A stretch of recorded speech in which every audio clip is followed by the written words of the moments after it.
بسم اللہ الرحمن الرحیم۔ السلام علیکم۔ یورپ اردو نیوز چینل میں خوش آمدید۔ یورپ کی چند خاص خبروں کے ساتھ آپ کی خدمت میں حاضر ہیں۔ انگلینڈ کے چلڈرن کمشنر نے کہا ہے کہ اسکولوں کو بحفاظت کھولنے کے لیے حکومت اور یونینز کو جھگڑا بند کر کے اور کسی منصوبے پر اتفاق کرنا چاہیے۔ این لانگ فیلڈ نے کہا کہ اسکول بہت دنوں سے بند رہنے کی وجہ سے بہت سے بچوں کا تعلیمی نقصان ہو رہا ہے۔ ٹیچر لیڈرز نے جمعے کے روز حکومت کے سائنٹیفک ایڈوائزر سے ملاقات کی، لیکن اس بات پر اتفاق نہیں ہوا کہ بچے کلاس رومز میں بحفاظت کیسے واپس آ سکتے ہیں، اور کچھ لوکل اتھارٹیز نے کہا ہے کہ وہ 1 جون سے اسکول دوبارہ نہیں کھولیں گے، جبکہ برٹش میڈیکل ایسوسی ایشن نے بھی ٹیچر یونینز کی حمایت کا اعلان کرتے ہوئے 1 جون سے انگلینڈ میں اسکول دوبارہ کھولنے کی برطانوی حکومت کے منصوبے کی مخالفت کر دی ہے۔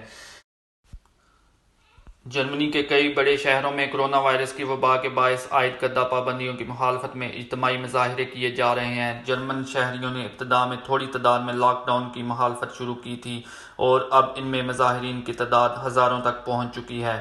ان مظاہروں میں لوگ لاک ڈاؤن کے تحت عائد کردہ پابندیوں کے خلاف اپنی ناراضگی کا اظہار کرتے ہوئے ان میں مزید نرمی پیدا کرنے کے لیے مطالبات کر رہے ہیں۔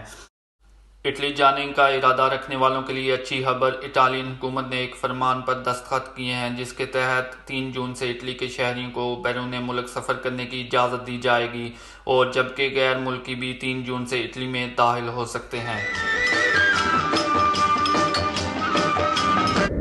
فرانس میں ایک 9 سالہ بچے کی موت ایک ریئر بیماری سے ہوئی ہے جس کے بارے میں خیال کیا جا رہا ہے کہ وہ کرونا وائرس سے منسلک ہے۔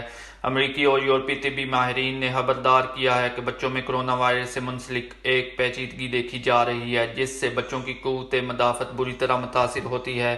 اب تک نیو یارک میں 5 جبکہ فرانس اور برطانیہ میں ایک بچہ اسی پیچیدگی کی وجہ سے ہلاک ہو چکا ہے۔ ماہرین کے مطابق بچوں میں یہ پیچیدگی بہت کم دیکھی جاتی ہے، تاہم اس پیش رفت سے یہ ثابت ہوتا ہے کہ کرونا وائرس سے کسی بھی عمر کے لوگ محفوظ نہیں۔ کرونا وائرس کی ویکسین تیار کرنے والے برطانوی پروفیسر نے کہا ہے کہ ویکسین تیار کرنے والے اداروں کو اس بات کا خیال رکھنا ہے کہ اس کی قیمت بہت کم رکھی جائے۔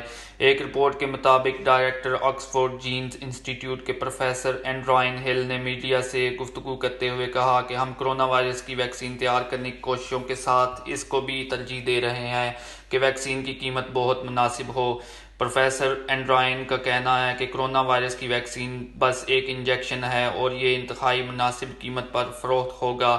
اس ویکسین کو ہر اس جگہ پہنچانا ہے جہاں کرونا وائرس نے لوگوں کو اپنا شکار بنایا۔ فی الحال کے لیے اتنا ہی، آپ سے اجازت چاہیں گے۔ السلام علیکم۔